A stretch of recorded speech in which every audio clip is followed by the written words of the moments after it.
अस्सलाम वालेकुम नाजरीन, प्रोग्राम पब्लिक की आवाज़ के साथ मैं हूं आपका मेज़बान नासिर हाशमी। नाजरीन, इस वक्त मैं मौजूद हूं रावलपिंडी की तहसील कहूटा में। और नाजरीन, कहूटा का जो इलाका है वो हल्का NA 57 का हिस्सा है। बड़ी खूबसूरत ये तहसील है। और नाजरीन, इस वक्त पाकिस्तान तहरीक इंसाफ के रहनुमा सदाकत अली अब्बासी यहाँ से मुंतखब रुकन हैं। इससे पहले इस नशिस्त पे मुस्लिम लीग नून का कब्ज़ा रहा। शाहिद खकान अब्बासी 6 मरतबा यहाँ से MNA मुंतखब हुए, वज़ीर आज़म भी रहे, वज़ीर भी रहे। और इस तहसील की एक और ख़ास बात, बड़ी मारूफ शख्सियात, सियासी शख्सियात भी इस तहसील से ताल्लुक़ रखती हैं, जिनमें महरीन अनवर राजा जो वज़ीर मुमलिकत भी रहीं, पाकिस्तान पीपल्स पार्टी से उनका ताल्लुक़ है, उनका भी ताल्लुक़ इसी तहसील से है। राजा ज़फ़रुल हक मुस्लिम लीग नून के बड़े सीनियर रहनुमा हैं, उनका ताल्लुक़ भी इसी तहसील से है। और उनके बेटे 2 बार MPA भी मुंतखब हुए। और बाबर आवान, वो भी सीनियर रहनुमा है, पाकिस्तान तहरीक इंसाफ के वज़ीर भी रहे, उनका ताल्लुक़ भी इसी तहसील से है। तो नाज़रीन, आज हम विज़िट करेंगे इस तहसील का और कहूटा के मुख्तलिफ़ इलाकों में जाएंगे, रिहाइशों से बात करेंगे कि उनके बुनियादी मसाइल क्या हैं, क्योंकि 2,20,000 से ज़ायद की ये आबादी है, तो इनके प्रॉब्लम्स कितने हल हुए। मुस्लिम लीग नून जो बड़े अरसे तक यहाँ पे हुकूमत करती रही, उन्होंने क्या क्या प्लान्स किए, और पाकिस्तान तहरीक इंसाफ जो तब्दीली का नारा लेके आई, उन्होंने क्या किया। उनको भी 3 साल होने वाले हैं, तो इस पर भी बात करेंगे। लेकिन सबसे पहले हम आवाम से बात करेंगे। आइए आवाम से बात करते हैं। नाज़रीन, इस वक्त मैं कहूटा के मेन बाज़ार में मौजूद हूँ। यहाँ पे मेरे साथ रिहायशी भी मौजूद हैं। ये बड़ा अहम बाज़ार है मेन कहूटा का। हम रिहायशियों से बात करते हैं। अस्सलाम वालेकुम। वालेकुम अस्सलाम सर। कैसे हैं आप? अल्हम्दुलिल्लाह सर। अच्छा, ये बताएं कि आपके यहाँ बाज़ार में बड़े मसले क्या हैं, और वैसे बुनियादी मसाइल आपके क्या हैं? बहुत ज़्यादा जो है ट्रैफिक जैम होती है। सुबह 8 बजे से लेकर रात 10 बजे तक सेम यही कंडीशन रहती है। और दूसरी बात यह है कि यहाँ पर जो है महंगाई का भी एक तूफ़ान जो है वो बरपा हुआ है। हर एक ने मनमाने रेट्स लगाए हुए हैं। और इसके साथ साथ जो पिछली मरतबा ऐसा भी हुआ था कि उन्होंने रेट्स जो है वो अप एंड डाउन थे, तो वो ये तकाजा कर रहे थे कि हमें जो है वो असिस्टेंट कमिश्नर के ऑफिस से जो है वो रेट लिस्ट नहीं मिलती है। तो उसके हवाले से भी काफ़ी जो है एहतजाज होता रहा है। लेकिन अब उसको क्या उन्होंने सद्देबाब किया, मुझे इसके बारे में नहीं पता। लेकिन ये प्रॉब्लम है कि कभी रेट लिस्ट नहीं होती, तो कभी जो है वो दुकानदार जो है वो अपने मनमाने रेट जो है वो लगा लेते हैं। और कोई चेक एंड बैलेंस नहीं, कोई चेक एंड बैलेंस नहीं है इस तरह। यहाँ पे इन्होंने सहूलत बाजार जो है वो लगा हुआ है, लेकिन वहाँ पे चीज़ें जो है वो कम होती हैं, उसका उनका फुकदान पाया जाता है। ये देखें, अस्पताल के सामने जाएं, 1-1 फुट पानी मेन रोड पर खड़ा है। वहाँ पैदल चलना बहुत मुश्किल हो रहा है। ठीक है, इसके बाद मोटर रोड चले जाएं, वहाँ तकरीबन रोड 1-1 फुट खड्डे पड़े हुए हैं। वो हाईवे वाले का ये दफ्तर है, कोई उनको पूछने वाला नहीं है। 3-4 मुतालबे हैं जी। बुनियादी जो सब कहूटा आवाम के जो मसाइल से, एक तो है ये ओवर हेड ब्रिज वाला था। नंबर 2, ये अस्पताल का अपग्रेडेशन से दांत नहीं है, आवाज़ से निकल नहीं रहा है। अच्छा, तीसरी बात ये यूनिवर्सिटी वाला था। और वाटर सप्लाई के जो है ये 2-3 दफ़ा पैसे मंजूर हुए, वो करप्शन की नज़र हो गए। आज भी गंदा पानी पीने पर लोग मजबूर हैं, और हफ्ता पानी नहीं मिलता लोगों को। बुनियादी मसाइल क्या हैं कहूटा के? सर, यहाँ का हर जो मसला है वो बुनियादी मसला बना हुआ है। पानी की तरफ चले जाएँ, पानी नहीं साफ़ जो है आवाम को मिल रहा। उसके अलावा जो है बिजली का आप देख लें, बिजली सुबह 9 बजे जाती है, 1-2 दिन के बाद ये इनका मामूल बन गया है। सुबह 9 बजे जाती है, दिन को 2-3 बजे वापस आती है। महंगाई पूछने वाला कोई नहीं। उस चौक का आप रेट चेक कर लें, अभी इस चौक का और रेट होगा, ऊपर जाके चेक करेंगे और रेट। कोई चेक बैलेंस नहीं, कोई नहीं। यहाँ पे अगर टमाटर कोई 150 रुपया दे रहा होगा, वहाँ पे 180 दे रहा होगा। यानी अगर मंडी से आ रहा है तो एक ही रेट होना चाहिए, लेकिन मुख्तलिफ रेट चल रहे हैं। मेरे पॉइंट ऑफ व्यू से जिस चीज़ पे हमें तकलीफ़ होती है, हम जो नौजवानों को, हम जो एजुकेशन से रिलेटेड जो स्टूडेंट्स हैं उनको, कि यहाँ पे कोई यूनिवर्सिटी नहीं है, ठीक है ना। यहाँ से हमें जाना पड़ता है रावलपिंडी और इस्लामाबाद, दूर दूर जाना पड़ता है, दूर दूर जाना पड़ता है। और फिर जो रोड के हालात हैं वो भी आप देख लें, फिर जो ट्रैफिक का निज़ाम है वो भी आप देख लें। सुबह अगर आप यहाँ से बैठें, गाड़ी के ऊपर 6 बजे बैठेंगे तो आप कहीं 9 बजे पहुँचेंगे। स्याला फाटक आगे आ जाती है। यानी कि इतने मसाइल से गुजर के जब हम यूनिवर्सिटी पहुँचते हैं, फिर फाइनेंशली हम इतने टफ भी नहीं होते कि हॉस्टल में रह सकें। नाजरीन, इस वक्त मेरे साथ असगर हुसैन कियानी साहब मौजूद हैं, जो कहूटा प्रेस क्लब के जनरल सेक्रेटरी हैं। हम उनसे बात करते हैं। तहसील कोटा सबसे पुरानी तहसील है। इसको काट कर 2 तहसीलें बनाई गई हैं, एक कल्लर सईदा और एक कोटली सतियाँ। आज अगर आप मुआवजा करें तो वो तहसीलें इस तहसील से आगे निकल चुकी हैं। सबसे बड़ा ये है कि यहाँ के वज़ीर आज़म रहे हैं शाहिद खकान अब्बासी साहब, तकरीबन 10 माह यहाँ ये उनका हल्का है। और कोटा के अवाम ने हमेशा जो भी आया उसके साथ तावन किया, उसको वोटें देकर कामयाब किया, इस उम्मीद भी कि वो इस इलाके के मसाइल हल करेंगे। लेकिन ये जिस तरह के यहाँ के मसाइल हैं, आप देख सकते हैं, आप आए हैं, सड़कें खंडरात नुमा हैं। आज लाखों की आबादी करोड़ों के टैक्स देने के बावजूद पानी की बूंद बूंद को जो है वो तरस रहे हैं, और ये शहर की सड़क खंडरात का मंजर पेश कर रही है। तीन बड़े जो है वो प्रोजेक्ट यहाँ शुरू हुए हैं। करोड़ डैम बन रहा है, आज़ाद पत्तन डैम बन रहा है। हमने सुना था कि जहाँ कोई इस किस्म के बड़े प्रोजेक्ट होते हैं तो उस इलाके की तकदीर बदल जाती है, उस शहर की तकदीर बदल जाती है। लेकिन वज़ीर-ए-आज़म के बाद जब लोगों ने तब्दीली के नाम पे ये समझ के सदाकत अली अब्बासी को वोट दिए कि ये नौजवान है, पढ़ा लिखा है, और हर जलसे में उन्होंने यूनिवर्सिटी का नारा, मेगा प्रोजेक्ट का, स्टेट ऑफ द आर्ट अस्पताल का नारा लगाया, मोटरवे का नारा लगाया। लेकिन आज 2.5 से 3 साल गुजर गए हैं। मैं समझता हूँ कि मेगा प्रोजेक्ट तो दूर, ये जो इदारे हैं वो इनमें जो करप्शन है वो उनसे पहले जो हुक्मरान थे उनसे बढ़कर हो गई। एक बुज़ुर्ग रिहायशी सूबेदार इसहाक साहब हमारे साथ मौजूद हैं, हम इनसे बात करते हैं। अस्सलाम वालेकुम। हम इमरान साहब के लिए दुआ करते हैं, उसके लिए दुआ करते हैं। वो बड़ा है लेकिन महंगाई बहुत है, किस लिए वो यहाँ पर एसी की ड्यूटी लगाए, वो दोस्त चेक करे कोर्ट में आकर कि ये सामान तुमने उधर से लाया है, किस रेट पर लाया है, यहाँ रेट क्या है। ये पक्की ड्यूटी जो है अगर लग जाए तो हमारा ये तमाम आवाम जो है वो खुश हो जाती है। चेक एंड बैलेंस नहीं, कोई चेक एंड बैलेंस नहीं है, जो मर्जी है वो बेचता है। एसी की ड्यूटी लगाएं, एसी को ये ड्यूटी दें कि ये इसी की तो ये जिम्मेदारी है कि इसका चेक एंड बैलेंस नहीं। कोई चेक एंड बैलेंस नहीं है यहाँ। नहीं, चेक एंड बैलेंस बिल्कुल नहीं है, और जो मर्जी होता है उस तरीके से सौदा देते हैं। अगर उधर से 80 रुपये आकर तो यहाँ पर 150 रुपया देते हैं।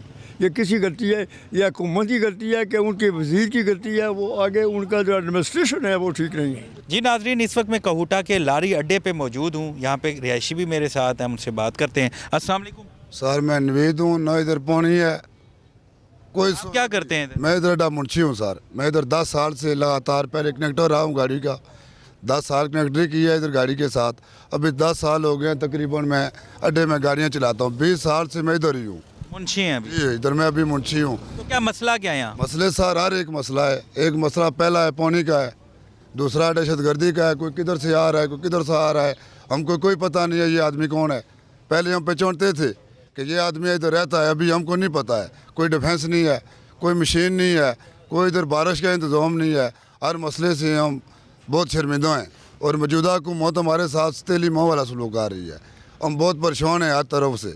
हमें कोई सहूलत दी जाए पे हम गाड़ी दे देंगे, 10 रुपये फालतू दे देंगे, दे भी रहे हैं। अभी आप कितने पैसे दे रहे हैं? हम तकरीबन 20 रुपये हमारी गाड़ी दे रही है। सरकारी गवर्नमेंट का आदमी खड़ा है, आप उससे बयान ले लें। कितनी गाड़ियाँ आप? तकरीबन 40-50 कम से कम होंगी। डेली देते हैं? डेली 20 रुपये हम देते हैं, हर फेरे का सरकारी आदमी को देते हैं। सहूलत कोई भी नहीं? सहूलत नहीं है, देखें आपके सामने है कि सहूलत है। ये जो अभी बात बना है, बस यही सहूलत है। आगे मस्जिद थी तो नमाजी नमाज़ पढ़ते थे, अभी वो भी सहूलत नहीं है। अभी कोई आता है पूछता है वज़ू किधर करें, नमाज किधर पढ़ें। अभी ये जगह सारी पड़ी हुई है गवर्नमेंट की, लेकिन ठेकेदार ने बोला है मेरा ठेका ख़त्म हो गया है। अभी नया आएगा वो अगला प्लाट बेच के चला जाएगा। अस्सलाम वालेकुम। वालेकुम सलाम। आपका क्या मैं ये रोड के ऊपर बात करूंगा, क्योंकि जो ब्योर रोड पे रिपेयरिंग का काम हुआ है, बहुत ही नाकस मटीरियल इस्तेमाल किया है।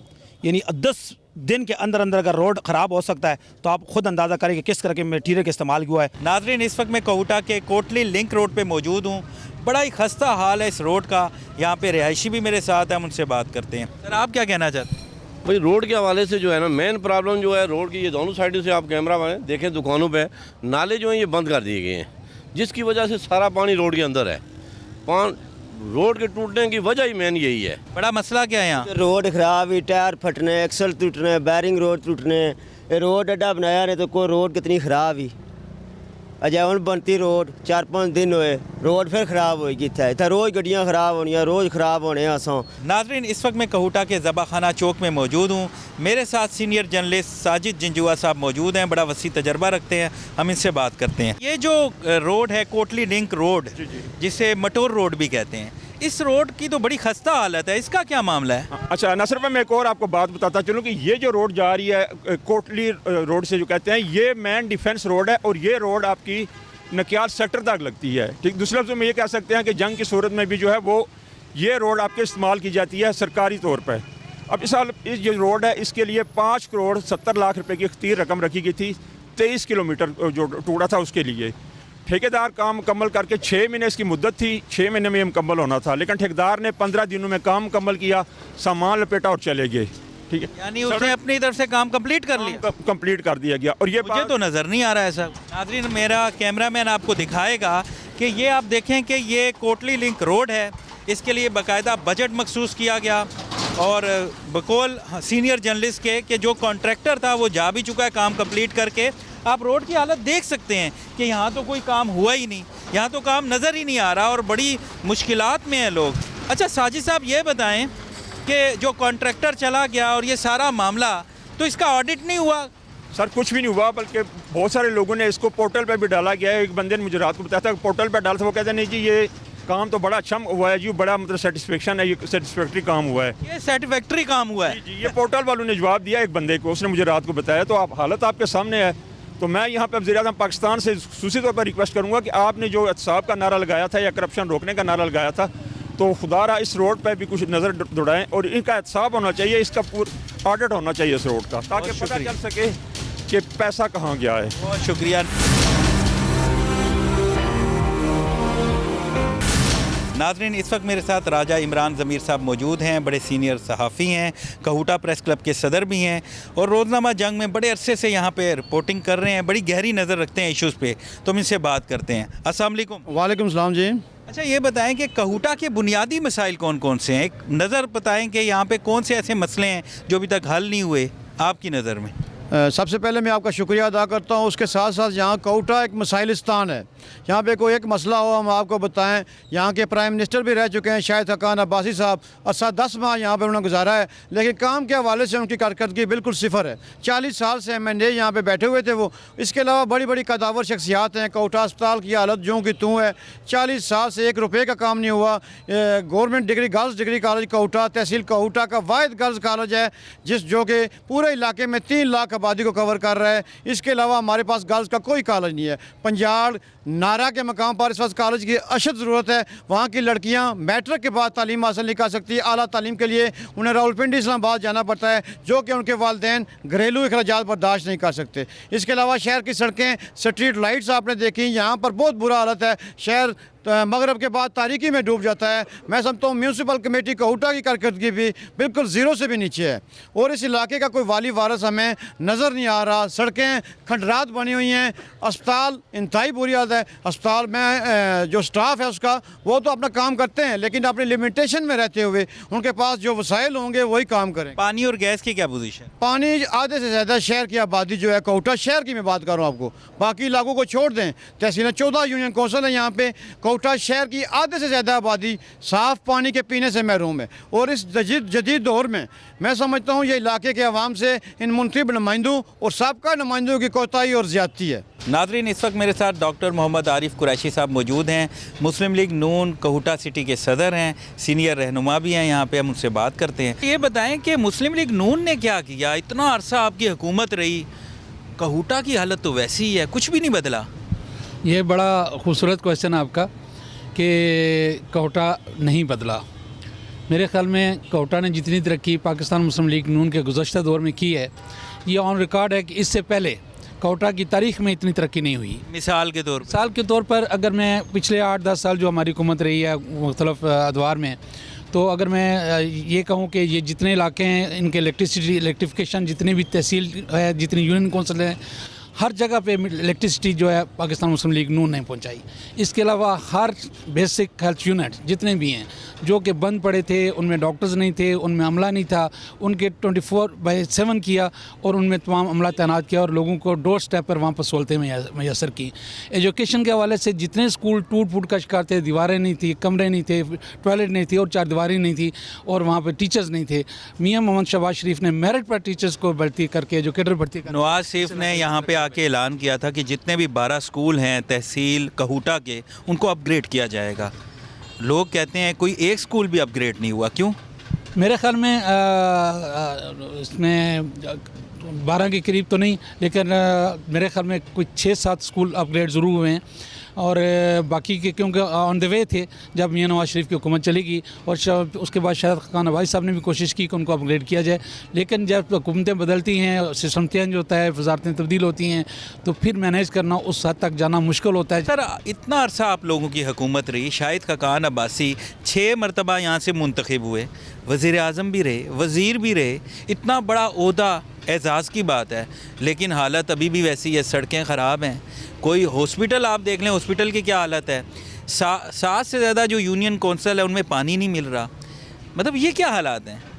मैं समझता हूँ कि क्योंकि शायद आपका इस इलाके का विज़िट इससे पहले नहीं है, इस इलाके में अगर आज 8 से 10 साल पहले या 15 साल पहले अगर आपका विज़िट हुआ होता तो आप ये ज़रूर मेरी तरह कहते हैं कि इस इलाके में बहुत तरक्की हुई है। मैं मिसालें देकर बताता हूँ कि इस इलाके की तमाम रोड्स रावलपिंडी से काउटा, काउटा से पंजाड़, काउटा से चौक पंडोड़ी, काउटा से मटोर, काउटा से लैतराड़, और जितनी भी मेन सड़कें हैं ये सारी की सारी बनी हैं। इसके अलावा जितने गांव की सड़कें हैं वो भी बनी हैं, और जितना इंफ्रास्ट्रक्चर है गांव के अंदर गलियों का वो भी बना है। मैंने पहले कहा कि बिजली हर जगह पहुंची है। गैस शायद खान अब्बासी साहब ने जो क्योंकि पेट्रोलियम के मिनिस्टर थे, तो ये मैं समझता हूँ अगर वो ना होते तो शायद गैस से मने मिलती। ये गैस की भी बड़ी शिकायत है, वो तो कहते हैं अपने हलके में भी गैस नहीं ला सके।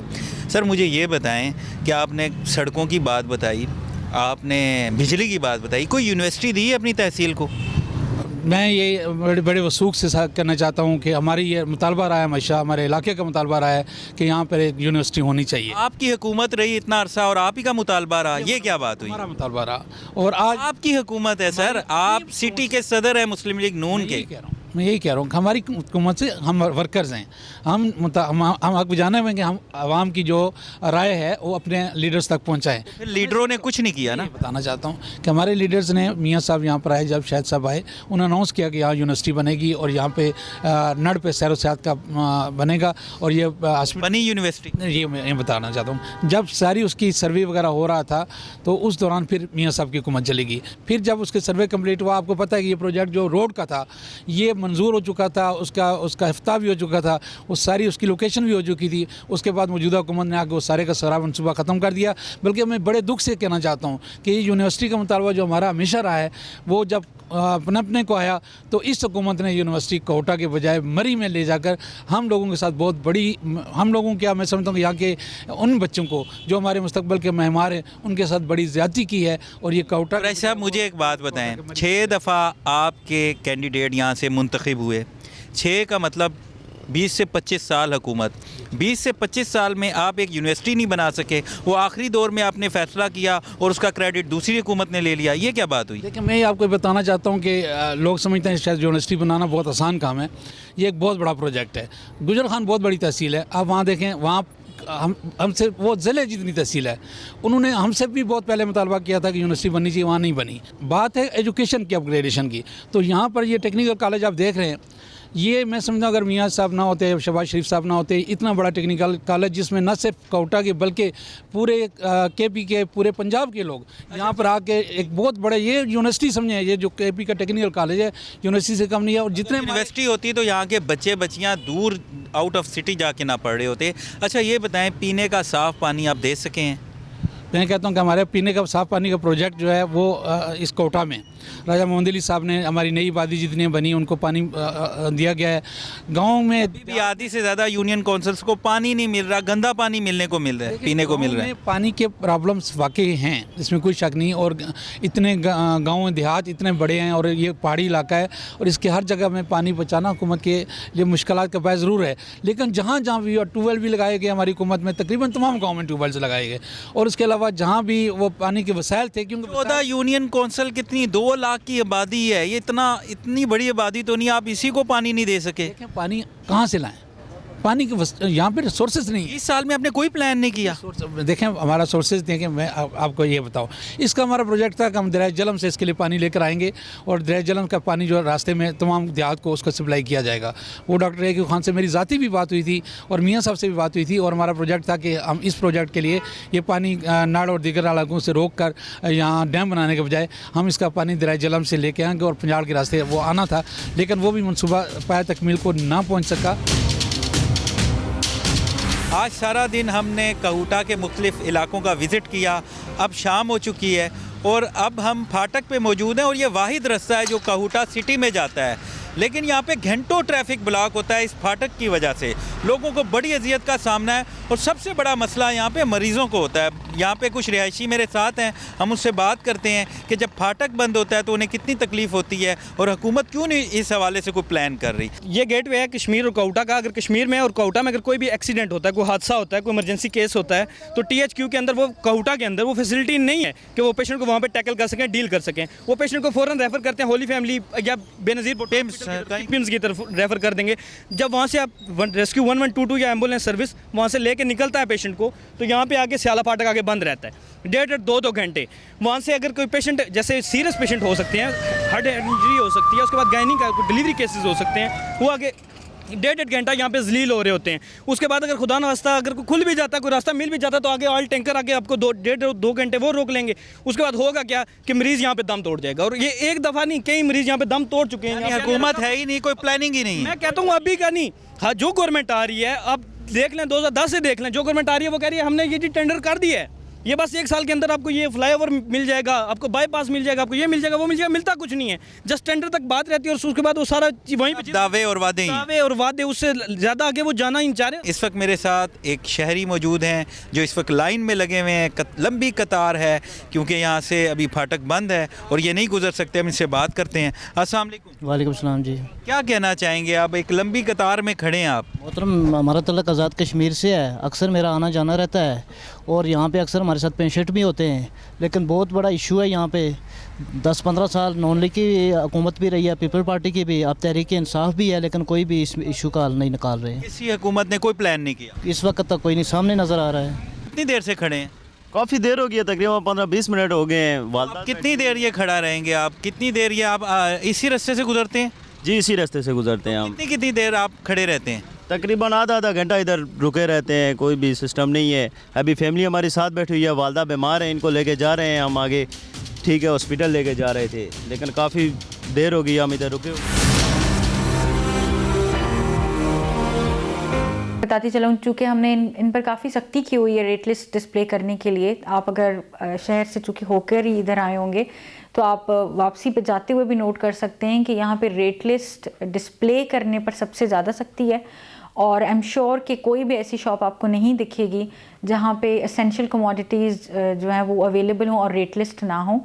तो ये ताजरान की शिकायत रहती है कि हमें रेट लिस्ट नहीं दी जाती और इस तरह की चीज़ें, ताकि वो इस बात को जस्टिफाई कर सकें कि अगर कभी उनके पास रेट लिस्ट नहीं होती तो वो इसलिए नहीं होती कि गवर्नमेंट की तरफ से नहीं दी जाती। So this is their point of view, वो जो कि अपने आप को डिफेंड करने के लिए दे रहे होते हैं। अदरवाइज़ आई थिंक शहर के अंदर 98% जगहों पे रेट लिस्ट बिल्कुल मौजूद है। और दूसरा, जहाँ तक आपने बात की है कि रेट ठीक नहीं मिलता, रेट लिस्ट के हिसाब से नहीं मिलता, तो वो बात मतलब इस बात को मैं डिनाई बिल्कुल नहीं करूँगी कि जी नहीं ऐसा नहीं है, ऐसा बिल्कुल होगा। और मैं समझती हूँ कि हम उनको 5 रुपीज़ और 3 रुपीज़ प्लस माइनस का मार्जिन थोड़ा बहुत दे भी देते हैं। उसकी वजह ये है कि आपको पता है कि इस मुल्क के अंदर वैसे भी जो है महंगाई बढ़ी हुई है, कभी कभी बढ़ जाती है। कुछ प्राइसेस ऐसी, कुछ कमोडिटीज़ ऐसी होती हैं जो कि मार्केट में आना बंद हो जाती हैं, तो वो मार्केट के फोर्सेस ही जो है वो डिक्टेट कर रहे होते हैं कि उसकी प्राइस वो कुछ टाइम के लिए बढ़ जाती है और फिर हो सकता है कि वो रेट लिस्ट के साथ टैली नहीं कर रही होती है। लेकिन ये बिल्कुल इस तरह भी नहीं है कि सारी ही चीज़ें जो है वो बहुत ज़्यादा प्राइसेस पे मिल रही हैं, क्योंकि आप ये तो देखें ना, ये तो एक मार्केट का एक जनरल प्रिंसिपल है कि आपके कस्टमर भी, किसी भी शॉपकीपर के कस्टमर तभी बनेंगे जब वो सही रेट पर चीज़ देगा। और अगर एक चीज़ 100 दुकानदारों के पास है तो वो बिल्कुल ही बढ़ा के रेट नहीं दे सकते। ऑफ कोर्स उन्होंने अपने कस्टमर्स भी बनाने हैं। तो मैं समझती हूँ कि ये एक थोड़ी हद तक तो ये आइडिया ठीक है कि रेट लिस्ट पर चीज़ें नहीं मिल रही, लेकिन ये नहीं कि बहुत ज़्यादा डिफरेंस है। अच्छा ये बताएं, जो सस्ता बाज़ार आपने लगाए हैं, लोग ये कहते हैं वहाँ चीज़ें मौजूद ही नहीं, और जो मौजूद हैं उनकी क्वालिटी नाकिस है। जो सस्ता बाज़ार है उसमें जो एक गिवन लिस्ट है, एसेंशियल कमोडिटीज़ हो गई, हर तरह की सब्जियां, फ्रूट और किराने के आइटम, प्लस में आटा और चीनी, ये हर वक्त दस्तयाब है। जो भी वर्किंग आवर्स हैं उनमें आप अगर अब भी जाके चेक करें तो आटे के ऊपर प्रॉपर हमारी लाइनें लगी हुई हैं और हम लोग प्रॉपर उसकी सप्लाई को जो मेंटेन कर रहे हैं। दिन में हर दिन जो है वो डेली बेसिस पे इस बाज़ार के अंदर 200 से ज़्यादा बैग्स जो हैं वो सेल हो रहे हैं। और प्लस में चीनी तो इवन अब पूरे ही शहर में, इनफैक्ट पूरे मुल्क में जो है वो बहुत नीचे आ गई है, 82 रुपीज़ पर केजी पर आ गई है। इवन आप देखेंगे हर तरह की सब्ज़ी और फ्रूट भी दस्तयाब है। हो सकता है कि कुछ ऐसी चीज़ें हों जो कि ज़रूरी अशिया नहीं है, तो हो सकता है कि वो अवेलेबल ना हो, लेकिन अदरवाइज़ मैं हर रोज़ ऑफिस आने से पहले सस्ता बाज़ार का विज़िट करती हूँ। ना सिर्फ मैं बल्कि हमारे जो स्पेशल ब्रांच है और दूसरी हमारी एजेंसीज़ हैं वो भी उसको डेली बेसिस पे रिपोर्ट कर रही होती हैं। तो we are monitoring it very properly और उम्मीद है कि जो भी थोड़ी बहुत शिकायत हैं लोगों की वो भी दूर हो जाएंगी। बल्कि अगर आप चाहेंगे तो हम एक विज़िट कर लेंगे अभी भी। ओके, हम ज़रूर आपके साथ विज़िट करेंगे। अच्छा ये बताएं, यहाँ पे जो लारी अड्डा है उसके बारे में ये शिकायत है कि वो आपको रोज़ाना की बुनियाद पे टैक्स देते हैं, लेकिन आप उनको कोई सहूलत नहीं दे रहे। ना वहाँ पे पानी है, ना छत है, ना मस्जिद है। इस हवाले से ज़रा बताएं। मैं आपको बताती चलूँ कि ये पॉइंट्स वैलिड हैं और इसी सिलसिले में हमने लास्ट ईयर का जो PMSP है उसमें हमने एक 25 लाख की स्कीम भी रखी हुई है जो कि नियर टू कंप्लीशन है इस टाइम, और वो जैसे ही महीने के अंदर इंशाल्लाह ताला कंप्लीट होती है तो लोगों को की ये जो सारी शिकायत हैं वो दूर हो जाएंगी। वहाँ पे हमने शॉप्स, वॉशरूम्स और पीने के पानी की सहूलत और शेड वगैरह सब कुछ जो है वो बनवाया है। इसमें काम जो 90% डन है। शेड पे थोड़ा बहुत काम रहता है, वो जैसे ही कंप्लीट होता है तो इंशाल्लाह ये सारी शिकायत दूर हो जाएंगी in less than a months time. अच्छा ऐसी साहिबा ये बताएं कि सबसे बड़ा यहाँ पे मसला तजावज़ात का है, और लोग ये कहते हैं कि आपकी तरफ से एक्शन नज़र आता है और आप तजावज़ात हटाते भी हैं, लेकिन वो वक्ती होता है, थोड़े ही टाइम बाद वो फिर कायम हो जाती हैं। तो ये कैसा एक्शन है? इसमें हम अपनी तरफ से पूरी कोशिश कर रहे होते हैं कि जितना भी हो सके हम लोगों को पीछे रखें, दुकानदारों की किसी भी किस्म की कोई इंक्रोचमेंट ना हो, रेडियाँ ना हो शहर के अंदर। अभी पिछले ही दिनों हमने ज़िबा खाना चौक पे भी एक एंटी इंक्रोचमेंट ऑपरेशन किया है। लेकिन ये है कि अब देखिए शहर के अंदर एक तो गलियां तंग है और उस पर उनका जो ड्रेनेज सिस्टम है, जो ड्रेन लाइंस है वो भी उसी रोड के आगे से ही गुजर रही हैं। तो ये कुछ एक नेचुरल किस्म के जो है मैं समझती हूँ कि हैंडीकैप्स हैं जिनके बारे में एडमिनिस्ट्रेशन, जो लोकल एडमिनिस्ट्रेशन है वो बहुत ज़्यादा कुछ नहीं कर सकती अनटिल अनलेस एक बहुत मेजर प्रोजेक्ट हो या बहुत बड़ा जो मेगा प्रोजेक्ट बाईपास का है सिहाला की तरफ से, वो गवर्नमेंट ना उसको टेकअप करे। लेकिन इंशाल्लाह ताला वो भी इंशाल्लाह ताला अनकरीब ये गवर्नमेंट उसको भी करेगी। अच्छा ये बताएं कि यहाँ पे अक्सर ट्रैफिक जैम रहता है, बाजार भी बहुत छोटा है, तो क्या ट्रैफिक के हवाले से भी कोई प्लान कर रहे हैं आप? जैसा कि मैंने आपको बताया कि जो ऐसी चीज़ें जिनके बारे में हम कुछ नहीं कर सकते तो ऑफ कोर्स वो तो एक बड़े मेगा लेवल पे उस पर ही इनिशिएटिव लिया जा सकता है, जैसा कि बाईपास रोड। लेकिन जो हमारे लेवल पे जो भी चीज़ें हम कर सकते हैं वो हम कर रहे हैं। पिछले 4-5 महीनों के अंदर हमने बाज़ार की जितना भी रिपेयर वर्क था वो हमने कंप्लीट करवाया है, और साथ ही हमने जो भी बड़ी गाड़ियाँ कश्मीर से या लोडेड गाड़ियाँ आ रही हैं या ऊपर प्रोजेक्ट के लिए जो गाड़ियाँ जा रही हैं उन सब का शहर के अंदर दाखिला बिल्कुल बंद कर दिया है। और इस चीज़ को इंश्योर करने के लिए हमने 2 दाखिली खारजी रास्तों पर जो है वो बैरियर्स भी इंस्टॉल कर दिए हैं। तो उससे आपने नोट किया होगा कि अब शहर के अंदर, बाज़ार के अंदर बिल्कुल भी बड़ी गाड़ियाँ नहीं हैं। साथ ही हमने जो है वो पूरा 1 वे कर दिया है बाज़ार के अंदर, सो दैट कोई भी उधर ही जो है वो पूरा घूम के ही वो शहर से बाहर निकले ताकि ट्रैफिक जैम ना हो सके। बहुत शुक्रिया एसी साहिबा, आपने अपना कीमती वक्त दिया। नाज़रीन, इस वक्त हमारे साथ पाकिस्तान तहरीक इंसाफ के सीनियर रहनुमा सदाकत अली अब्बासी साहब मौजूद हैं, जो हल्का NA 57 से MNA भी हैं। हम इनसे बात करते हैं। अस्सलाम वालेकुम अब्बासी साहब। वालेकुम सलाम। अब्बासी साहब, हमने आपके हल्के की तहसील कहूटा का विज़िट किया और वहाँ पे रिहायशियों का जो सबसे बड़ा मसला है वो सियाला फाटक का है। लोग बड़े परेशान हैं, घंटों ट्रैफिक ब्लॉक रहता है, और सबसे बड़ा मसला मरीज़ों का है, वो हॉस्पिटल नहीं जा सकते। जितनी भी पिछली हुकूमतें आई हैं सबने वादा किया रिहाइशों से कि हमने बजट मंजूर कर लिया, इस पे फौरी काम होगा, लेकिन किसी ने कुछ नहीं किया। और आपने भी हमारे पिछले प्रोग्राम में हमसे वादा किया था कि हम फौरी तौर पे इस पे काम कर रहे हैं, बजट मंजूर हो गया है, लेकिन हमने जब अब विज़िट किया है 3-4 माह बाद तो हालात जूं के तूं हैं, वहाँ तो कुछ भी नहीं हुआ। तो ऐसा क्यों है? स्टेटस क्या है? काम क्यों नहीं हो रहा? बहुत शुक्रिया जी, और आपका शुक्रिया कि आप मेरे हलके में गए और आपने मेरे लोगों को, जो इनकी ज़िम्मेदारी मेरी है, उनके मामलात चेक करना, आप भी चेक करने गए। आपका, आपकी जो टीम है और आपका जो चैनल है, उनका शुक्रिया। बिल्कुल आपका सवाल जायज़ है और लोगों का शिकवा भी जायज़ है, लेकिन लोगों को और आपको यही बताना है कि इंशाल्लाह यही फ़र्क है कि पहले वादे करते रहे और हम डिलीवर करेंगे। सिहाला फ्लाईओवर का इस साल जो आपका था PSDP, उसमें मंजूर हुआ, 45 करोड़ रुपया मंजूर हुआ, 30 करोड़ रुपया जारी हो गया। CDA ने उसको बनाना है। CDA का जो डिज़ाइन का जो कंसल्टेंट है उसका टेंडर जारी हो गया है, डिज़ाइन आजकल बन रहा है। और मैं आपको ये बड़े वसूख से कहता हूँ कि ये अब महीनों में ये एक होता है सेमाई से पहले इंशाल्लाह इसकी ग्राउंड ब्रेकिंग होगी और ये अल्लाह खैर करेगा 1 साल का कंप्लीशन है, तो अल्लाह ने ज़िंदगी सेहत दी तो इंशाल्लाह ये आपको बहुत जल्दी मंसूबा नज़र आएगा। अच्छा सदाकत साहब, ये बताएं कि कोटली लिंक रोड का क्या मामला है? आपने इसे बनाया, करोड़ों रुपए लगाए, इसका इफ्तिताह भी हुआ, तख्तियाँ भी लग गईं और कुछ ही महीनों बाद रोड की फिर वही हालत हो गई, बड़े बड़े खड्डे पड़ गए इसमें। तो अवाम के साथ ऐसा मजाक क्यों हुआ, इसकी ज़रा वजाहत करें। देखिए, वो कोटली लिंक रोड बड़ी इंपॉर्टेंट रोड है जो ये लेतराड़ को कोटा से मिलाती है और बड़े लोग उसमें ट्रैवल करते हैं, बड़ी उसमें आबादी और वो दरमियान में बड़े सेंसिटिव एरियाज़ भी हैं।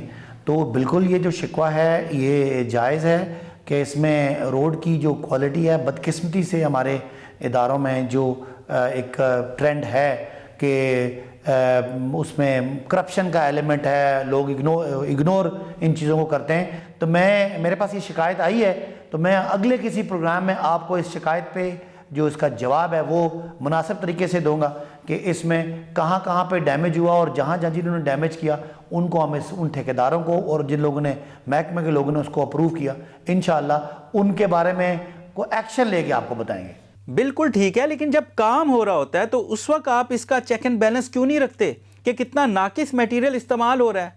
अवाम का इतना पैसा लग गया, अगर आप उस वक्त नोटिस लेते या मॉनिटर करते सारे मामले को तो आज ये सूरत हाल ना होती। देखिए, टेक्निकली इस तरह होता है कि पैसा लगता है और ठेकेदार ठेका करता है और महकमे ने चेक करना होता है। हमारी डायरेक्ट जिम्मेदारी तो नहीं होती, लेकिन एक ओवरसाइट होती है। अगर कोई अवामी शिकायत हो, जैसे किसी मीडिया की शिकायत हो, तो फिर हम उस पर एक्शन लेते हैं। तो मैंने आपकी ये बात आज इसको और सीरियस ले लिया और ये जो आपका शिकवा है इंशाअल्लाह इसको मैं हल करके बताऊँगा। सदाकत साहब, ये बताएं कि पानी बुनियादी ज़रूरत है, एक नेमत भी है, लेकिन हमने ये देखा है कि इस तहसील को इससे भी महरूम रखा हुआ है। आधे से ज़्यादा रिहायशों को पीने का साफ़ पानी नहीं मिल रहा, ऐसा क्यों है? इस हवाले से आप क्या प्लान कर रहे हैं? देखिए, कोटा शहर का पानी का भी एक मंसूबा था, टैंकी आपको बड़ी सी नज़र आती है बनी हुई, लेकिन पिछली हुकूमतों फिर वही कहते हैं कि 2 हुकूमतें गुजरी हैं, उन्होंने कुछ भी नहीं किया और वाकई पानी उनका कंटेमिनेटेड भी है और पानी की शॉर्टेज भी है। मेरी ये अब मैं ये पर ऐलान हो जाएगा, लेकिन मेरी बड़ी कोशिश है इंशाल्लाह कि जल्दी जो कोटा की वो वाटर सप्लाई स्कीम है वो कोई 22-25 करोड़ रुपए उस पर लगना है, बड़ी रकम है। मैं कोशिश कर रहा हूँ कि किसी तरह से वो रकम निकले और उस प्रोसेस पे हम आगे चलें। बाकी रही छोटे मंसूबे जो आपने यूनियन काउंसिल की, तो वो मैंने आज भी ऐलान किया है कि जहाँ जहाँ भी मेरे हलके में पानी का कोई सोर्स है, मैं अपने लोगों को कहता हूँ, अपनी टीम को कहता हूँ, उस सोर्स के बारे में मुझे बताएं।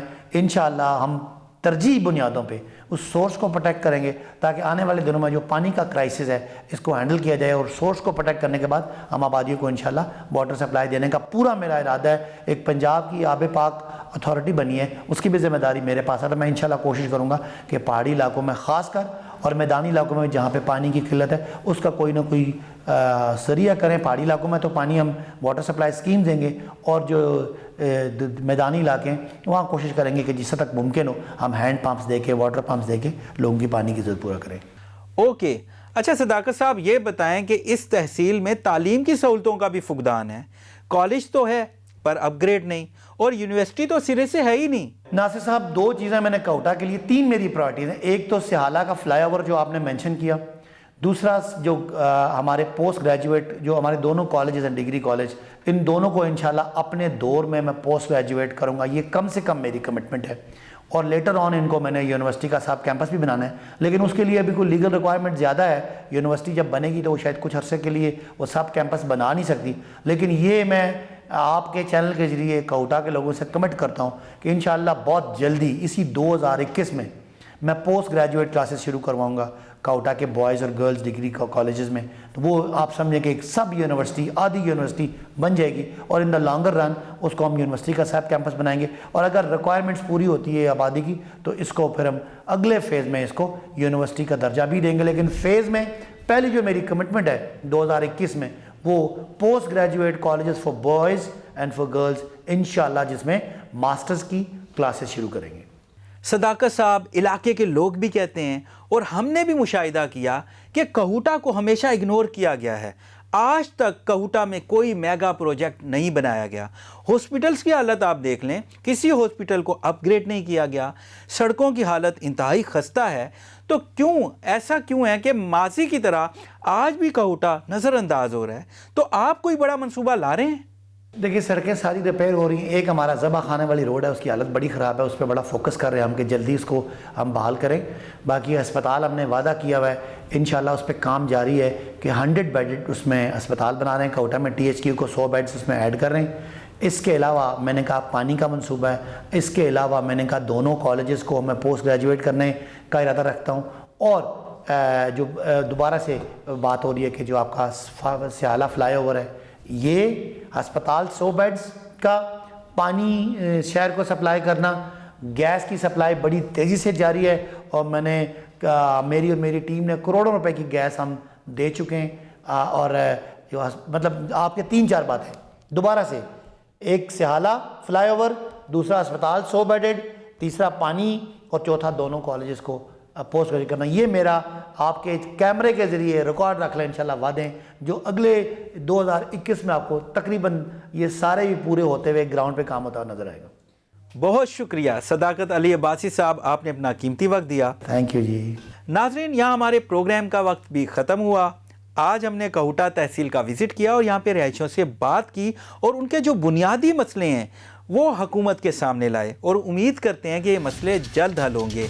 अपने मेज़बान नासिर हाशमी को इजाज़त दीजिए, अगले हफ्ते फिर मुलाकात होगी।